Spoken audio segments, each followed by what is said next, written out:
Hello and welcome to Mixing It Up. We have had several people wondering how to use grouped objects. So today I thought as our Mixing It Up subject, we would talk about the different ways and uses you might have for using group objects. So I have a page here that I have started, but I just want to remind you of a couple things. You'll notice here that my canvas isn't nearly as big as what my screen is here. So remember, you can push the fit button, and that is new with the version 4. So if you have version 3, you'll probably want to upgrade for that feature alone. It is so nice to be able to see your whole page all at once on your screen. Or if you're working on a smaller monitor, it's nice to be able to reduce the canvas size so you can see your whole page.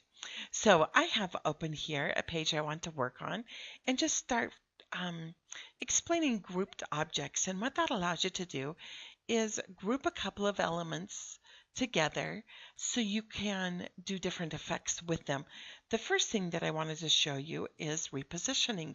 I've got some elements here from Cutie Pie Scraps. It is their Sweets Tweets, and it is really just the most cheerful, happy. I love the colors and the embellishments, and the little birds are just so cute. So I've got some embellishments on my page here, and a couple of the things that first I thought I would show you is often you'll have a flower and a leaf that go together but not hooked together. So to group them together so you can move them both at the same time, you would select the first image and then hold your Shift key down and select the second item. So I've got two items here that are selected at the same time. Now I will come over to my Edit Grouped Objects and I will click Group. So now you see I have a box that is surrounding both items, but that also means now I can move both items at once. So that is just so handy and it makes things a lot easier. Now, down here, I have some more elements that I wanted to group together. And I simply, when you have multiple things and you want to select them all at once, you can easily just take your mouse and use your left mouse button and click and drag.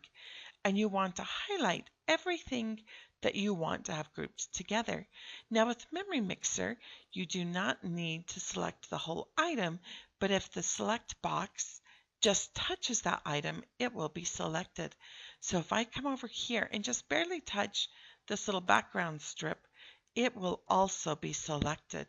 Now, if I had some items selected that I don't want to have grouped, it is very easy. Just hold your Shift key down and select on the item you don't want grouped as well. And so sometimes it's easier to select more objects and then deselect the few that you don't want. So now I've got these objects all selected. I'm going to go ahead and hit Group, and there we have. They are grouped, and you can see here you have different things you can do with them. You can rotate, you can manually rotate, you can also then ungroup. But it also allows you to do some of your aligning tools. So if I wanted to change the object layer, I could change that for all of them at the same time, which is really a time saver. Or if I wanted to center that vertically on the page, then it will take that box and center that on the page. So depending on how you're grouping the frame around your group is how it centers. So you may still want to just adjust it slightly if it feels just a little off-center to you. So you can see you can do many things with grouped objects. And let me just go ahead and show you a finished layout using Cutie Pie's Sweet Treats. So I've just added a few photo boxes, the frame, and then I've just arranged the embellishments around. So you can see that is just the most cheerful collection. I love it. So our next layout that I want to show you using grouped objects, and that is so you can resize them. Now I had seen a sketch for a layout that I thought would be fun to try, and it actually had 6 squares, so I just went ahead and added a shape, And now I'm just going to copy and paste it. But it had 6 squares, 3 with 2 columns, just down the middle of a page, and then different photos and different embellishments tucked in. So I'm going to go ahead and show you how I would create that without taking too much time, because getting the exact measurements to make sure I have 6 that fit in a row, that can be a little tedious and takes longer than I want. So I'm going to select this. I will copy and paste. And now I'm just going to reposition this one over. I've already added my drop shadow, so when I copy and paste, I have all my attributes. Now, I want to make sure that these are aligned. So I'm going to go ahead and select both of them by dragging, and now I'm going to align to my top. So now they're perfectly aligned, and now I'm going to copy and paste. And now I have 2 that are copy and paste. And if I hold my shift key down while I'm dragging those, it will allow me to keep them in a straight line. So I've done that. Now we have 2. I'm going to copy and paste again those same 2 that we had used before. Again, I'll hold my shift key down, and I'm just trying to eyeball the spacing between them all. And I think we're pretty close. So I obviously have my 6 squares here, but they are not fitting on my page how I would like. So now I'm going to select all the pages. Now, notice when I drag my cursor over all those items, they're selected, but the background is not selected. So that is good to keep in mind, that when you're selecting, your background is like stuck to the table. It's not going anywhere. You can't select it. You have to go up to your background tool drawer to make those changes. But once I have all of these selected, I can come back up to Edit Grouped Objects and group those. Now you can see, instead of having little gray boxes around each square, I've got just one surrounding box. And now I can come by those corners and drag those in and resize and reposition all of them all at once. So that is such a time saver to be able to resize and then reposition. Now, remember, you can do the same thing with a group of embellishments.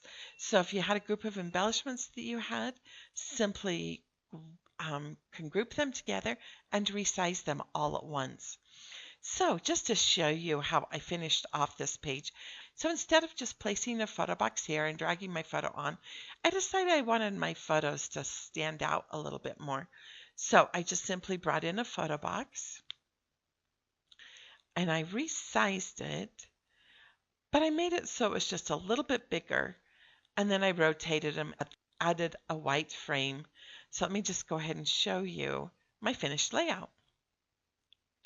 Then, so I have my white boxes here, and I use those to kind of put my embellishments on so they would really pop. And these, I've actually used 2 kits on this layout, and they're from Tara Reid Designs. It's Summer Frolic and Play in the Sand. And they just both have the cutest embellishments. It makes me want to hit the beach. So you will enjoy those embellishments and backgrounds.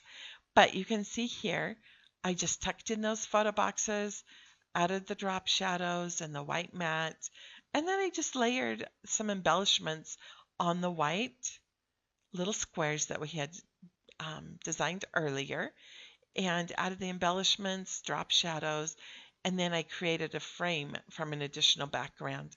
So you can see that just turned out really cute. I loved how they all play together. Now, this next sample I'm excited to show you. There's several things that we're going to learn from this one. But first, this isn't even a grouping feature, but just one of our photo edges. And I want to show you how that works and how I think is the easiest way. This is actually a beautiful collection from Indigo Designs. It's The Story That Never Ends. And they just have beautiful embellishments and backgrounds and photo edges. So what you want to do is make sure that you have it covering your whole page. And you also want to, you'll find these in your embellishments because they are not a JPEG. They have to be a PNG which is an embellishment, because this here is transparent. So what you're actually seeing through here is just the white of the canvas. So I'm going to go ahead and add a photo to this so you can get the effect.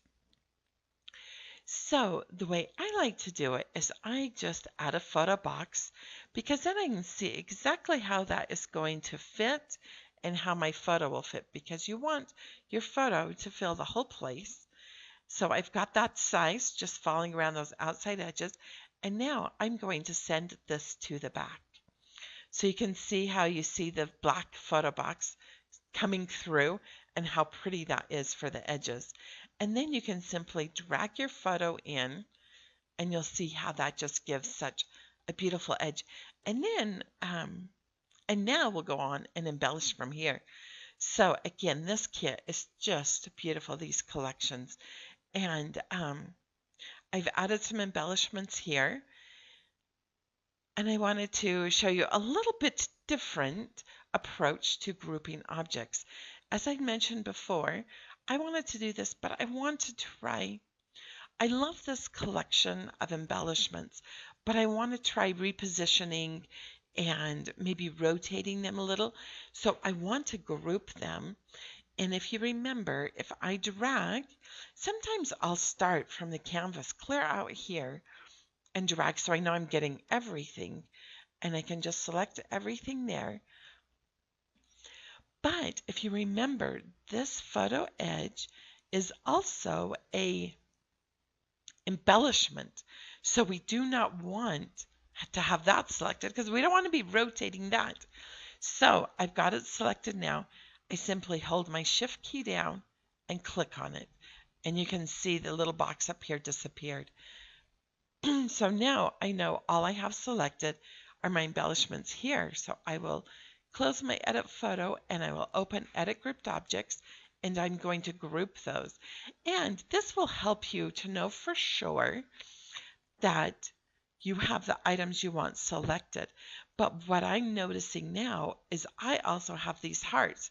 And as I consider rotating that, I may not want those hearts rotated. So I'm going to go ahead and ungroup this object. And now I'm going to select everything again.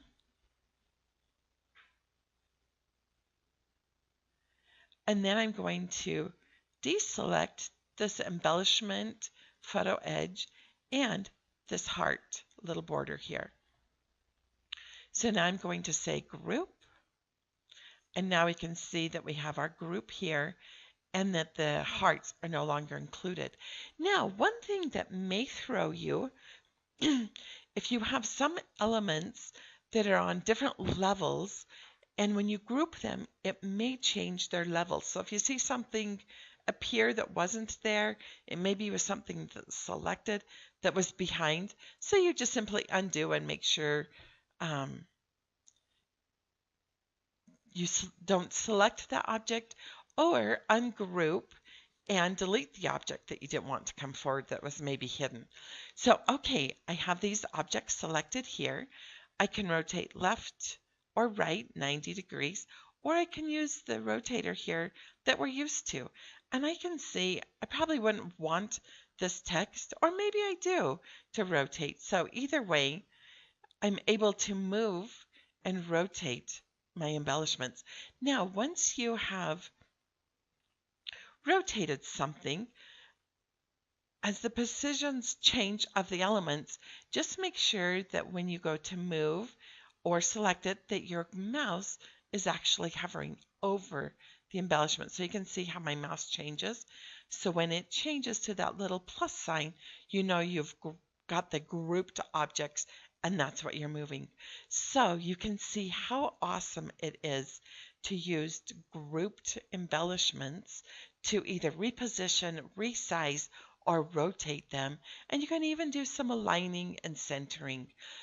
So here is a final layout with that. I've just added this photo, but you can see how soft those edges are and how beautiful that looks. Thank you for stopping by Mixing It Up. I hope you've enjoyed learning about grouping objects and hope to see you next time. Happy mixing!